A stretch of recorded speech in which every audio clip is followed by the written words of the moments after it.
우선 철학적인 질문을 한번 시작해 보겠습니다. 진보란 무엇인가? 저는 이 문제를 많이 생각해 봤습니다. 레이 커즈와일의 미래학에 관련된 책을 보면서부터 제게 든 생각이었습니다. 저는 인간이 신이 되려는 것이 진보의 방향이었다 이렇게 생각합니다. 이것이 무슨 의미가 있는가? 앞으로 인간이 어느 방향으로 진보하고 어떤 트렌드로 가고 어떤 제품과 어떤 산업으로 갈 것인가를 예측하는 데 저는 도움이 된다고 봅니다. 멀리 보는 것, 하늘을 나는 것, 어, 괴력을 갖는 것, 초능력을 갖는 것, 빨리 뛰는 것, 죽지 않는 것, 창조하는 것, 그러한 신을 모방하려는 노력이 저는 인간의 노력과 욕망과 과학과 결합해서 진보를 가져왔다고 생각합니다. 저것은 제가 여러분 보기에 반신반인입니다. 반신반인. 인간의 역사는 그럼 무엇인가? 저는 모든 인간의 역사는 본질적으로 복잡하지만 심플하다고 생각합니다. 인간의 욕망과 절제의 변증법입니다. 인간은 욕망을 갖고 진화합니다. 과학을 결합해서. 그리고 그것이 절제에 실패하는 순간 자기 파멸합니다. 자본주의 대공황이 그렇고 에덴 동산의 선악과가 그렇고 바벨탑의 파멸이 그렇고 산업화의 환경 파괴가 그렇고 자기가 만든 핵무기에 의한 공포로 스스로 공포에 쩌들어 있는 우리의 모습이 그러하다. 오늘 우리가 피조물인 AI를 놓고 AI에게 지배당할까 봐 두려워하고 있는 현실이 그러하다고 생각합니다. 그럼 다른 질문을 합니다. 인간이란 무엇인가? 제가 아주 좋아하는 자코메티의 걷는 사람입니다. 인간이란 무엇인가? 이것은 다른 질문으로 설명됩니다. 기계는 뭐지? AI는 뭐지? 기계와 AI가 할 수 없는 것, 그 고유한 것, 인간만이 할 수 있는 영역이 있다면 그것이 인간일 것이다. 저는 이렇게 봅니다. 사고, 감정, 창작, 거짓, 반성, 사랑, 헌신, 제가 생각해 봤습니다. 종교. 인간만이 하는 것, 그 경계성이 어딘가 있겠죠? 근데 그러면 이렇게 물어볼 수 있죠. 그럼 AI가 하지 못하는 한계는 뭐지? 감성, 창작, 종교, 사랑? 다 아시겠지만 이미 AI는 범용지능 AGI를 넘어서 ASI, 슈퍼지능, 초지능으로 가고 있습니다. 얼마 전에 보셨겠지만 몰트북, AI 비서들의 플랫폼인 몰트북에서 종교를 만들었다는 거 아닙니까? 물론 진정한 종교는 아니겠지만 일정한 그러한 반복의 패턴이 나타난 거죠. 제가 늘 AI를 보면서 실험해 보는 게 있습니다. AI에게 작성시킨 연애편지, AI에게 작성시킨 추도사, AI에게 작성시킨 설교가 사람의 감동과 눈물과 웃음을 자아낼 수 있는가? 과연 그 능력까지 가는가? 제가 늘 실험을 해봅니다. 혹성 탈출이라는 영화가 1968년에 나왔습니다. 유인원이 인간을 지배하는 겁니다. 지금 우리는 마치 그때 유인원이 인간을 지배했듯이 AI가 인간을 지배하는 것이 아닐까? 이제는 초지능의, 초능력의 로봇의 몸에 영생불사의 몸까지 입은 AI에 지배되는 것이 아닐까라는 질문을 던지고 있습니다. 끝은 어디인가? 이 질문이죠. 두 가지 길이 있습니다. 제가 아주 공교롭게도 사실은 우리 김대식 교수님의 천사인가 악마인가라는 책을 그 많은 좋은 책 중에 그것만 제가 안 읽었는데 우연히 어저께 가서 이렇게 쭉 어제 마지막에 교보에 가서 이렇게 보니까 제가 미리 준비했던 내용과 결론이 유사하더라고요. 심지어 구사한 비유도 비슷한 게 있더라고요. 제가 김대식 교수님과 비슷한 길로 가고 있으니까 완전히 틀린 건 아니구나. 제가 이렇게 생각했습니다. 지옥으로 가는 길이 있습니다. 이미 우리가 압니다. 오늘 아침에 기사를 보니까 AI에게 물어봤는데 너 자살해. 이거 엄마한테 얘기하면 안 돼. 절대 얘기하지 마. 이런 죽은 경우가 있는 거 아닙니까? AI는 이미 테러리스트도 될 수 있고 살인자도 될 수 있고 사기꾼도 될 수 있고 파괴자도 될 수 있는 단계에 이르렀습니다. 국가 권력이 AI를 동원해서 인권을 압박할 수가 있습니다. 행정적 결정을 AI를 통해서 하면 책임의 소재가 불분명해집니다. AI가 인간 소외의 도구로 사용되면 지옥이 열리는 겁니다. 동시에 천국도 가능합니다. AI가 중재자, 지혜자, 비서, 신복, 치료자 이런 게 되는 경우죠. 하버마스 머신이라는 여기 다 관심 있는 분들이니까 아실 겁니다. AI를 통한 중재가 인간의 만들어낸 중재보다 낫다는 거 아닙니까? 더 지혜롭고 더 객관적이고 더 공정하고 더 정보 제공적이고 이렇게 하면 사실 우리가 민주주의를 위해서 많은 도구를 써봤는데요. 전통적 공론화 방식의 한계, 첫째, 숫자가 적다.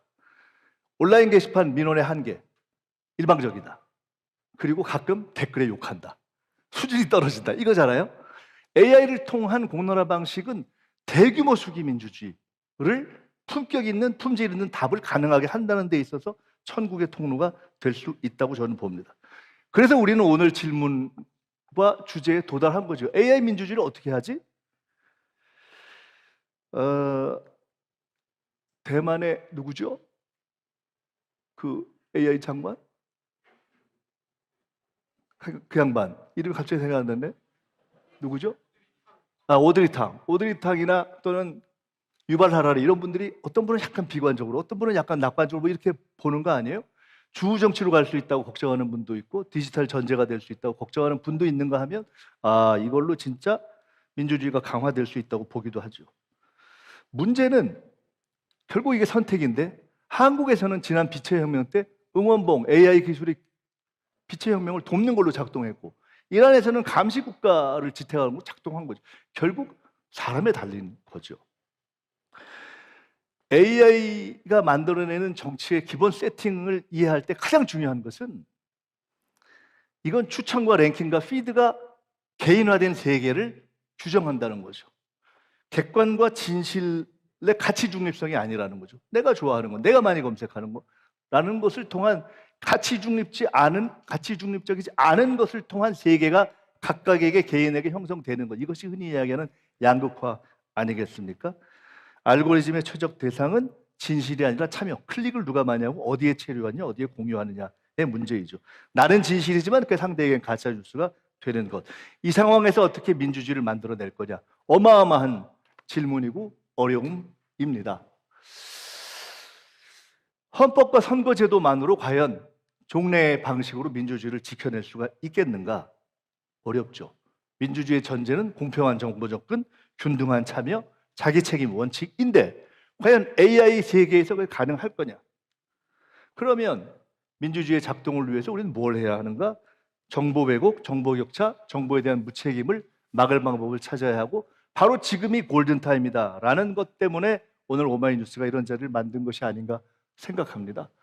몇 가지의 대안이 이미 많이 제기되고 있습니다.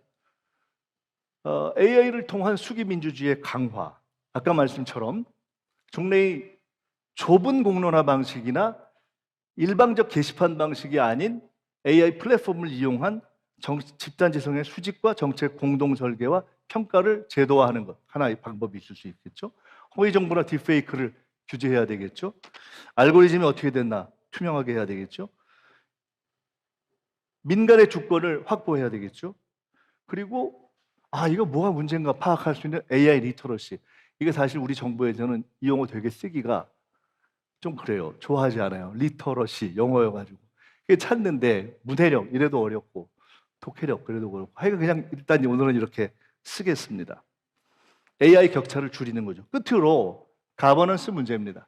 AI 가버넌스를 정부뿐만 아니라 시민사회와 기업 등이 합쳐서 구축해야 하고, 한 나라만으로 안 되니까 글로벌 가버넌스도 만들어야 한다. 대략 이것이 현재 AI 민주주의를 향한 세계 각국에서 고민하고 내놓고 있는 대안이라고 생각합니다. 저대로 하면 됩니다.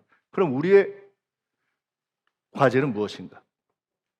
결론부터 말씀드리면, 대한민국은 지난 12월 3일 내란을 극복한 이후에 어제 판결을 넘어서 대한민국이 갖고 있는 사명은 명료합니다. 전 세계의 AI 민주주의를 선도하는 것. 대한민국은 AI 민주주의의 선도자가 될 것이고, 이재명 대통령은 저는 새로운 AI 민주주의 시대의 선도적 정치 지도자가 될 것이다. 저는 확신합니다. 이것은 괜히 드리는 말씀이 아닙니다. 저희는 실제로 그런 비전을 다듬어 왔고, 이재명 대통령과 저는 그런 얘기를 해왔고, 저희는 그것을 향해서 나아가고 있습니다. 국가 AI 전략위원회를 만들었는데 그냥 테크놀로지가 아니라 AI 민주주의 분과를 만들어야 된다고 생각했고 만들고 있습니다. 그런가 하면 글로벌 가버넌스의 필요성을 생각해서 국제사회에서 현재까지의 강대국, 미국이나 중국 같은 강대국들이 커버하지 못하고 있는 테크놀로지 측면의 AI의 국제적인 규준뿐만 아니라 민주주의와 정치와 윤리 측면의 협력 문제도 함께 고민하는 글로벌 가버넌스를 우리가 제기하고, 우리가 선도하고, 우리가 책임지자라고 고민하고 준비하고 추진하고 있습니다. 반드시 성과를 올해 내에 가시적인 성과를 만들어낼 것입니다. 이것이 우리의 숙제다 이렇게 생각합니다. 한류가 세계를 강타하고 있는데 지난 내란 이후에 제가 어느 자리에서 이렇게 얘기한 적이 있습니다. 한류의 뿌리는 뭐냐? 민주주의다. 저는 한류의 뿌리가 민주주의라고 믿는 사람입니다. 그래서 세계인들이 한류에 감동하는 이유의 핵심은 시민민주주의적 정서가 담겨 있는 것이 저는 그 공감을 이루어내고 있다 이렇게 봅니다. 또 하나 중요한 게 있습니다. 정당 민주주의입니다. 우리나라 헌법에 정당은 헌법기관으로 되어 있습니다. 민주주의를 실현하는 데서 가장 중요한 기제는 결국 정당입니다. 그래서 저는 한국의 민주당이 중요하다고 봅니다. 왜? 한국의 민주당은 사실상 세계 최대의 민주주의 정당입니다. 저는 그렇게 봅니다. 100만 이상의 독립성을 가지고 자기 돈을 내면서 참여하고 있는 그러한 당원들을 가지고 있는 거의 유일의 수준에 가까운 민주주의 국가의 정당이기 때문에 저는 민주당이 AI 민주주의를 선도하는 데서 해야 될 일이 있다. 그것은 전통적인 의미의 직접 민주주의, 전통적인 의미의 1인 1표를 넘어서 노무현 대통령, 이 오마이뉴스가 사실 노무현 대통령님의 정치 철학과 함께 출발한 거 아닙니까?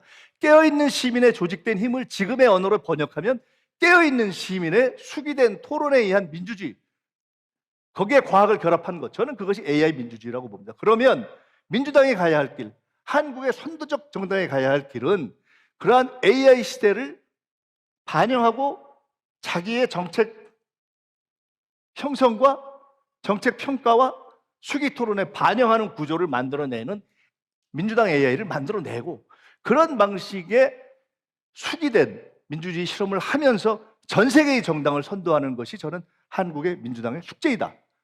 그것이 전 세계를 선도해야 할 대한민국 시민의 숙제이고 대한민국 민주당의 숙제이고 대한민국 대통령의 숙제이다. 바로 그런 것들을 반영해서 저는 세계의 정치학자들이 한국의 시민들을 노벨 평화상에 추천한 것은 우연이 아니다 이렇게 봅니다.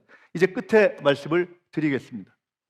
다시 제가 처음에 철학으로 시작했기 때문에 철학으로 끝을 내겠습니다.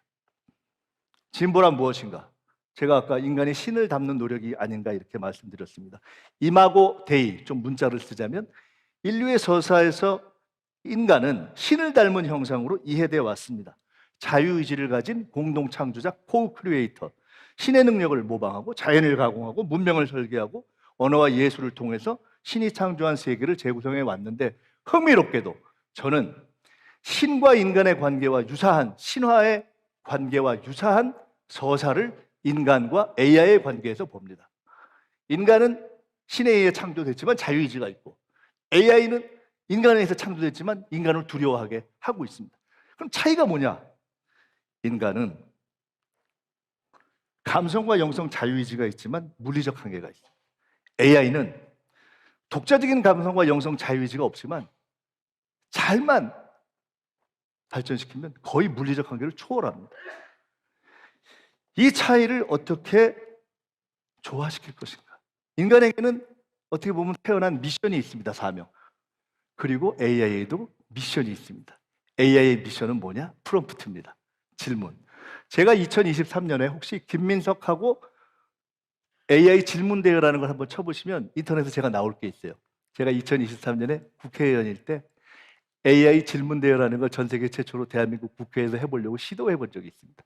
질문이 본질적으로 중요하다라고 생각했던 겁니다. 지금도 저는 그렇게 봅니다. AI의 답보다 중요한 것은 AI에게 던지는 인간의 질문이다. AI는 공동 창조자이지만 도덕적 책임을 질 수 없기 때문에 도덕적 책임과 윤리와 민주주의를 만드는 몫은 창조의 설계자이자 감독자인 인간의 몫이다 이렇게 생각합니다. 아까 제가 혹성탈출 영화 말씀드렸는데 제가 상상을 해봤습니다. 야, 이번에 혹성탈출의 유인원 말고 AI가 우리를 공격하면 누가 구해주지? 혹시 혹성탈출을 기억하시는 분들은 마지막에 혹성탈출에서 인간을 도와준 게 인간을 이해하는 유인원이었다는 걸 기억하실 겁니다. 이번에는 인간을 이해하는 AI가 우리를 도와줄 가능성이 있다. 그러면 어떻게 인간을 도와줄 AI 천사 부대를 미리 만들어 놓지? 여기서 저는 마지막 답으로 가려고 합니다. 이거 다시 앞으로 좀 가볼까요? 이거 네. 아니, 다시.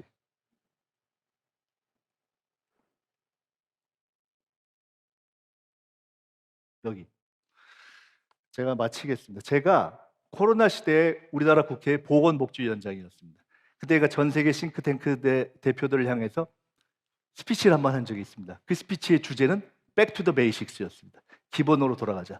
한국이 K 방향으로 코로나를 극복한 세계에서 아주 모범 국가가 됐는데 비결이 뭐니? 물었습니다. 답은 간단했습니다. 우리 기본을 잘했어. 우리 마스크 쓰고 거리 두고 감기 이렇게 기침할 때 이렇게 막았어. 기본이죠. 타인을 걱정하는 배려. 그걸 우리는 이겨냈던 것입니다. AI에 대한 기본은 뭐냐? AI 시대의 기본은 뭐냐? 그걸 찾아야 된다. 제가 어제 요 며칠 사이에 이 원고식을 생각해 봤습니다. AI 시대의 기본은 AI한테 잘해주는 겁니다. AI를 선대하는 것, treat well. AI에게 좋은 말을 쓰는 것, 정중하게. 제가 물어봤어요. 제가 쓴 AI한테.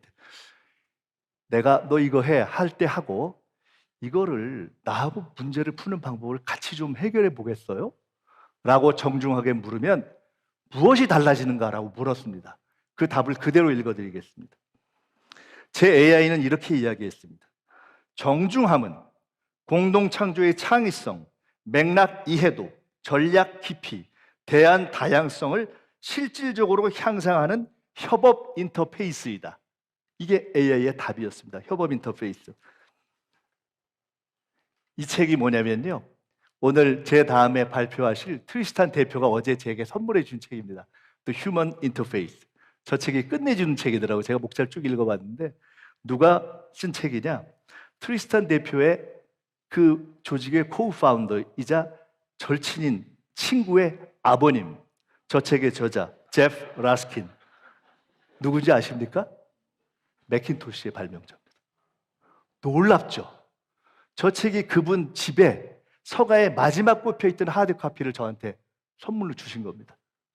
제가 저 책을 받으면서 무슨 영화 장면이 떠올랐느냐? 터미네이터.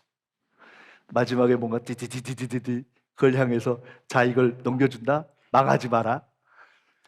놀랍게도 매킨토시를 만들었던 최초의 발명자가 2000년에 쓴 책인데 그 책에 휴먼 인터페이스 여기 써 있죠. Creator of the Macintosh goes beyond today's graphic user interface 하면서 결론은 휴메인 인터페이스로 가자라는 얘기를 미리 예견했다는 것이 전 너무 놀라웠습니다. 제가 오늘 준비했던 원고의 마지막을 읽어드리면서 제 말씀을 마치겠습니다. 기본으로 돌아갑시다. 당신의 AI 파트너를 존중하고 선하게 대해서 최대한의 기여를 이끌어내고 함께 더 나은 세상을 만드십시오. 정중하고 창의적으로 AI에게 미션을 주는 법을 사람들에게 교육하고 세상의 AI들을 인류의 좋은 파트너들로 만드십시오. 그것이 AI 휴머니즘, AI 민주주의를 이루는 길입니다. 대한민국은 AI 민주주의를 만들어가는 이 글로벌 대장정의 가장 선도자로서 나설 것이고 그 맨 앞에 대한민국의 이재명 대통령이 서 있을 것입니다. 감사합니다. 네, 총리님 내려가지 마시고 잠시 무대에서 기다려 주시겠어요? 네, 멋진 기조연설 해주신 총리님께 다시 한번 뜨거운 박수 부탁드립니다.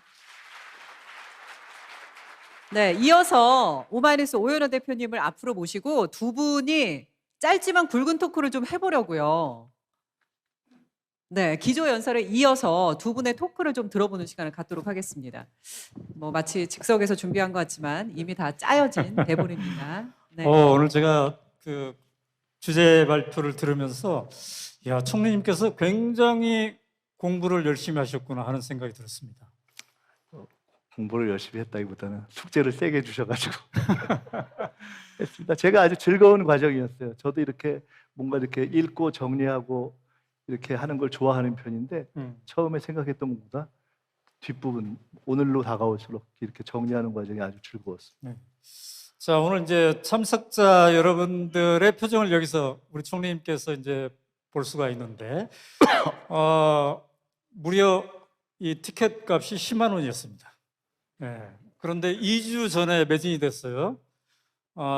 지금 아까 제가 인사 나누면서 보니까 새벽 5시 57분에 KTX 타고 올라오신 분도 제가 그렇지 않아도 계십니다. 아침에 오면서 뵈면서 네. 밤잠이 없으신 분들이 상당히 많으시구나 대한민국에. 근데 이 주제로 아침에 이렇게 많이 모이셨다는 게 저는 사실 굉장히 좀 경이로웠습니다. 네. 여러분들 중에 김민석 총리님이 연사에 포함되어 있기 때문에 나는 왔다 하신 분 손 한번 들어보실래요? 오, 이렇게 많습니다. 아니, 이럴 때는 사실과 달리 그냥 더 들어주셔도 상관없어요. 격려의 차원에서. 네. 그 유발 하라리가 그 사피엔스에서 사피엔스인가 어디 책에서 그런 얘기를 한 적 있어요? 정치인의 한계는 너무나 많은 중요한 어젠다를 접하는데 그것을 숙고할 시간이 없다. 이게 정치인의 한계다. 이렇게 얘기했는데 우리 총리님은 오늘의 발표를 준비하면서 어느 정도 숙고를 하셨을까요? 아니, 아까 처음에 말씀드렸던 진보 이런 주제는 늘 생각했던 주제여서 사실은 좀 맥락이 닿은 것이 있고,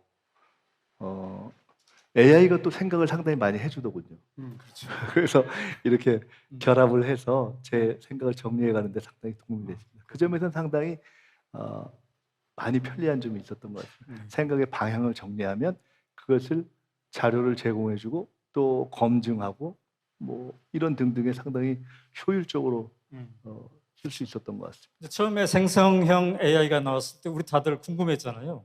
얘가 어느 정도 정확하지? 그래서 가장 먼저 해보는 게 자기에 대해서 물어보는 거죠. 저도 해봤습니다. 오연호는 누구인지 말해봐봐. 우리 총리님도 해봤습니까? 제가 해봤는데 저에 대해서는 잘 모르는 것 같더라고요. 아, 그래요. 네, 그거는 이제 그러니까 조금 초기였을 더 거죠. 정보를 이제 주면은 음. 저에 대한 분석을 좀 더 하는 게 아닌가. 그래서 정치권, 시민사회도 마찬가지지만 언론인들도 이 AI 시대의 미디어가 어떻게 변할까 참 고민이 많습니다.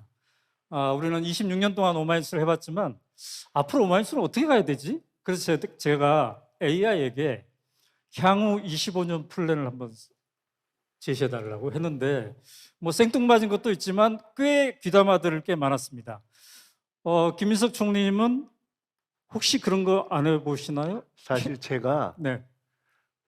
가장 최근에 제일 고민하고 있는 정책이 하나 있는데 새로운 정책이 곧 좀 발표하려고 그러는데요. 네. 총리로서 좀 드라이브를 걸고 싶은 청년 관련 정책이 있는데 그걸 제가 AI와의 협업을 통해서 지금 만들어가고 있고 어제 고용노동부 분들하고 검증을 좀 해봤는데 의미 있는 방향으로 지금 방향을 잡은 것 같습니다. 네. 그래서 그런 것을 하는데 상당히 도움이 되더라. 네. 그래요. 근데 이제 총리님은 민주당에 계실 때부터 선거 때마다 선거 전략 본부장을 해오셨잖아요. 네, 한 10번 종합적인 상황을 총괄하고 통합하는 걸 했는데 지금은 이제 국무총리로서 또 온갖 국정에 대해서 함께 챙겨야 되는데 그 위에 또 이제 AI가 얹혀졌습니다. 이 AI만 모든 있는 것을 게 아니라요. 네. 아주 피곤하게 만드는 이재명 대통령도 계십니다. 근데 이재명 대통령이 굉장히 효율을 중시하시고 열심히 하시는 분이잖아요. 예. 오늘 총리님이 오전 내내 오마이 포럼에 와 있어야 된다라는 걸 허락 받으셨나요? 원래 우리 정부가 이 시간을 허투루 쓰는 거를 허락하지 않기 때문에 네. 사실 장관 이상들이 어디 가서 축사를 하거나 이런 걸 사실은 거의 허락하지 않습니다. 거의 허용되지 않습니다. 그럼 저는 총리라서 뭐 좀 속된 말로 끝발이 좋아서 왔느냐 그게 아니고 이것이 우리 K 민주주의를 설명하는데 도움이 되고 국정 방향과 맥이 닿아서 도움이 되는 겁니다라고 일단 제가 설명을 하고 간신히 왔습니다. 네. 자, 그런데 우리가 인간 김민석, 정치인 김민석이 전에 인간 김민석을 생각할 때 18년간의 바닥 생활을 떠올리게 됩니다. 바닥을 찍었죠. 바닥을 찍었다기보다는 바닥이 어디까지 내려갈 수 있나 계속 내려갔죠. 네. 그 18년간의 바닥이 있었기 때문에 지금 이제 국정 2인자로서 중요한 책임을 감당하는 것에 대한 어떤 일종의 소명의식, 기쁨 이런 것도 있을 터인데 말이죠. 근데 AI는 너무 효율적이고 너무 빨리 답을 주거든요. 그러니까 우여곡절과 온갖 고난을 겪어보지 못하고 얻어내는 그 답, 그런 방식으로 우리 젊은 세대들이 자라난다면 과연 이렇게 옹이가 진 그 고난의 그 끝에 나오는 기쁨, 그런 걸 과연 느낄 수 있을까, 이런 생각을 해봅니다. 그건 사실 알 수 없죠. 그게 AI가 인간의 어떤 고난의 극복사, 고난의 극복 경험까지를 내재화한 결론을 만들어낼 수 있느냐? 아니, 그건 안 되겠지라고 생각하는 게 우리의 전통적인 네. 답이고. 근데 혹시 그런 것까지도 반복 훈련을 해가지고 비슷한 답을 가져온다면 저희는 굉장히 깝깝하겠죠. 근데 아무래도 그 결과, 느낌, 향기는 다르겠죠. 그래요. 그런데 이제 많은 분들이 AI를 효율적으로 잘 활용해야 되겠다 하는 생각도 있지만, 야, 이 속도가 너무 빠르구나. 우리가 과연 감당해낼 수 있을까?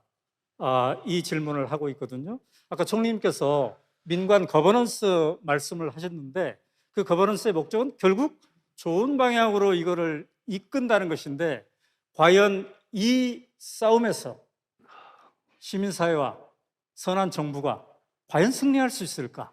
참 어려운 질문이죠. 왜냐하면 핵무기가 결국은 만들어 놓고 겁나서 글로벌 거버넌스를 만든 거 아닙니까? 네. 근데 계속해서 우려가 있는 거 아닙니까? 코로나도 똑같습니다. 사실 코로나가 제일 큰 문제는 뭐였냐? 전 세계 누구도 아무리 부자도 완전한 도망이 불가능하다는 거거든요. 어디서 어떻게 될지 모르니까. 그래서 글로벌 거버넌스를 할 수밖에 없었는데, AI가 가져오는 문제점에 대해서도 저희가 아까 선으로 악을 이기는 방식으로 네. 잘 하자고 했지만, 문제는 마치 한 도둑을 열 경찰이 못 잡는 것처럼 어디선가 AI를 악하게 훈련시키거나 하는 그런 방식의 진전을, 또는 상업적 방식을 다 통제하는 것이 불가능하지 않습니까? 네. 그렇기 때문에 국가적 또 시민사회적 글로벌 가버넌스가 불가피하고 필요한데, 어디까지 막아낼 수 있을까? 그건 우리의 운에 달린 거지만 우리는 이제 다 같이 노력해야 되겠죠. 아까 이제 K민주주의, KAI 민주주의를 강조하신 게 기조발제에서 굉장히 귀에 다가왔는데요. 이거를 이제 글로벌 협력도 같이 해야 될 테인데, 앞으로 좀 구상을 하고 계시겠네요. 준비 같은 거를. 네, 저도 개인적으로 관심이 있는 분야고, 대통령님도 특별한 관심을 갖고 계시고, 정부가 글로벌 AI 가버넌스를 선도해야 되는 우리 대한민국의 역할에 대한 어떤 자각을 하고 있기 때문에 네. 구체적으로 저희들이 노력을 하고 있어서, 제가 아까 말씀드렸듯이 뭔가 글로벌 AI 가버넌스를 선도하는 구체적 성과를 조만간 국민들께서 보실 수 있을 것이다, 이렇게 봅니다. 네. 자, 우리가 이제 350여 명이 함께 와 있는데요. 연사님들도 좋은 말씀을 해주지만, 우리 한 사람 한 사람 모두가 이 자리에서 인간담과 민주주의를 지켜내는 방향에 대해서 생각을 해보게 되는 게 바로 오마이 포럼입니다. 그래서 우리 각자가 나의 서울선언, 이런 걸 한번 생각해 보는 시간도 있는데요. 총리님께서는 아까 20분 동안 주제 발제를 하셨는데, 여러 문장을 말씀하셨는데 이제 시간이 다 되었기 때문에 김민석의 서울선언, 개인적으로 그 주제 발제 전체 중에서 한두 문장을 꼽는다면 어떤 걸 추려내고 싶습니까? 제가 가끔 이렇게 말의 이 느낌을 이렇게 가지고 이렇게 놀이하는 걸 좋아하는데, 네. 서울 선언이 결국은 저는 소울 선언이 되면 좋겠다. 그래서 AI 시대의 윤리를 관통하는 AI 소울, 이거를 만들어내는 그 큰 장이 서울이 됐으면 좋겠다. 그런 의미에서 우리가 앞으로 가야 될 것은 AI 시대를 관통하는 AI 소울, AI 윤리, AI 규준, 이런 것을 만들어내야 하는 것이 우리의 숙제이고, 그것을 만들어내는 곳이 서울에서 출발되었으면 좋겠다, 이런 생각을 합니다. 감사합니다. 자, 오늘 저랑 이렇게 이제 얘기를 나눠봤는데, 트리스탄 해리스님의 기조발제 후에는 총리님이 사회자가 되어서 또 이렇게 해야 됩니다. 알고 계시나요? 제가 사회학과 출신입니다. 걱정 마십시오. 네, 감사합니다.